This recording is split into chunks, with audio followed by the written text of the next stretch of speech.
طب وتسمع عن حاجه اسمها الحق في السكن؟ عن ايه؟ الحق في السكن. الحق في السكن، انا اسمع عنه. انا كمصري عارف ان انا ليه حق ان انا اعيش كويس واكل كويس واسكن كويس، بس فين؟ مين يوصلني لكده؟ حق كل مصري او كل مواطن مصري ان يبقى ليه حق في السكن، ان تاخد شقه وتعيش كويس وتاكل كويس، وكل ده حقك انت كمصريه. ماشي حق. هطلبه من مين؟ لا انا ما اعرفش الحاجات دي. الحق في السكن بنسمع عنه بس ما بنلقاش قدامنا. لا مش موجود نهائي. سمعنا كلام كتير بس كان تطوير عشوائيات. اللي هي ما اعرفش اي حاجه. الحق في السكن مفيش مساواه خالص في السكن على الاطلاق.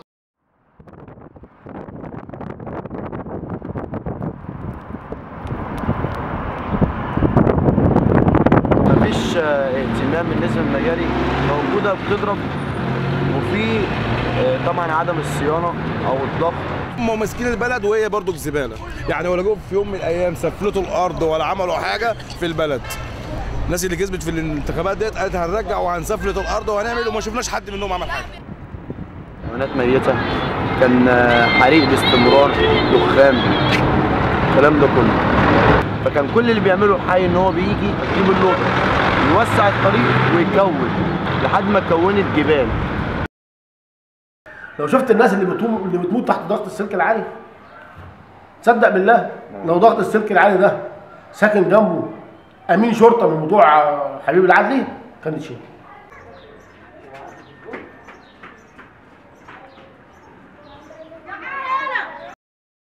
جه راحوا خدوني من تحت، من هنا، من تحت القرف ده كله. بص عامل ازاي ده تحت، تخافي تبصي فيه، لو بصيتي فيه تخافي تعدي من تحت. البيت ده وقع، جت الانقاذ نزلتهم من فوق، لا حي سائل فيهم ولا محافظ سائل فيهم. البيت حضرتك هنا وقع ومرميين كده من يوم الاثنين، ومحدش سائل فينا ولا حد راضي يعبرنا ولا حد جالنا.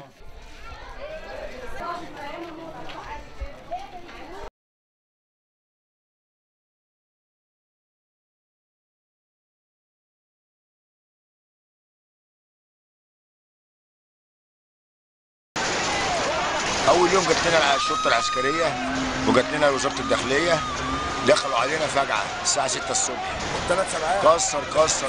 كسر من غير إذن ولا استئذان. أخدنا حاجتنا كلنا وجرينا في الشارع هرعنا، ظلمونا وضربونا وكسروا كل حاجتنا وسابونا ومشوا، ما عملوش أي حاجة غير كده. هنوقف التنفيذ ونوقف أي حاجة، قال لك مفيش حاجة اسمها توقيف تنفيذ. وهدوا العماره باللي فيها بالعفش كله، ما سابوش حتى يعني اي حد ياخد حتى بطاقته الشخصيه. كاننا قاعدين في غزه.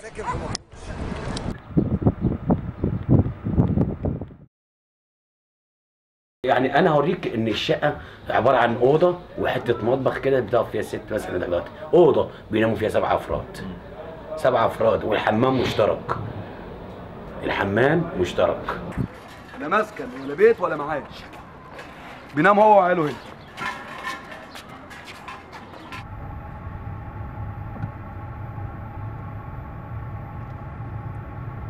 ما تسالنيش انا ببيع الرغيف ب 50 قرش ليه دلوقتي؟ اسال المحافظ، لان المحافظ ما رضيش يجيب لك دعم هنا، ما رضيش، بيقول لك لا ما تستحقوش. انت قاعد في المهندسين 4.5 اصبحت المهندسين.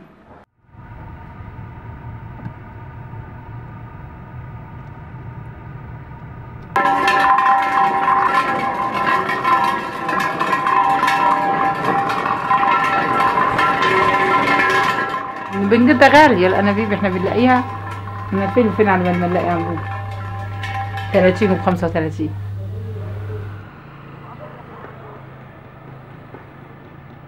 المواصلات بنركب عربية نص نقل، ما بنعرفش نركبها والسواقين واقفين وما بنعرفش نركب من ورا، والنفر بجنيه، يعني مسافة صغيرة النفر بجنيه. بقت نص نقل دول بيفضلوا يتخانقوا يقولوا كلام وسخ واحنا واقفين على الموقف وبنركب من ورا كمان.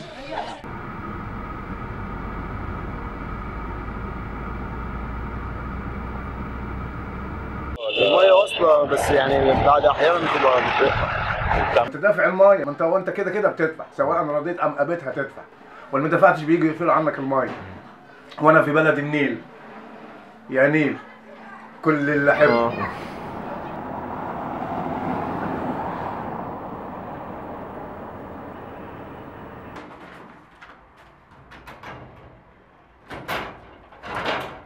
بالنسبة بالنسبه لهم منطقه عشوائيه، لكن احنا بالنسبه لنا احسن منطقه في العالم.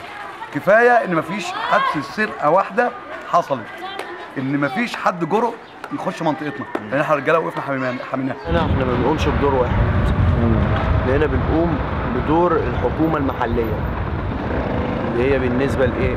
الحي، بننظف، بنقوم بدور وزاره البيئه، بنشجر، بنقوم بدور الحراسه اللي هي حراسه الشرطه والداخليه اللي احنا حامين المكان. هم مفهمين الناس ان الناس في المنطقه العشوائيه دي كلهم ناس زباله ما يعرفوش حاجه. لا، في ناس كويسه وناس محترمه، والفقر مش عيب، لان هو سبب، ده الفقر ده موجه، انت تسببت في الفقر ده اطلاقا. احنا الحته دي بقى لها 20 سنه كانت عباره عن مقلب زباله مشجرينها على حسابنا. النظافه بالجهود الذاتيه، كل حاجه بنعملها في المنطقه، حتى الانابيب بنجيبها بالجهود الذاتيه عشان نوزعها للناس. لكن دوله ما فيش دوله، حكومه ما فيش حكومه. جات لنا مثلا ده ارقام مثلا لحد 100، جات لنا 100 انبوبه، بتاخد انت الكارت حلو كده رقم 8 تيجي اديك رقم 8.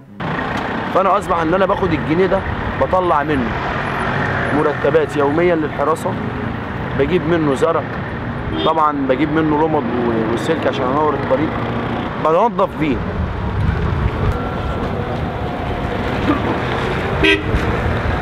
زي ما حضرتك ما شفت كده برضو بعض المواطنين بيمروا بالطريق برضو في التبرع، فيعني احنا نقدر نقول ان لسه مصر بخير، بس عاوزه ايه؟ الضمير يصحى شويه.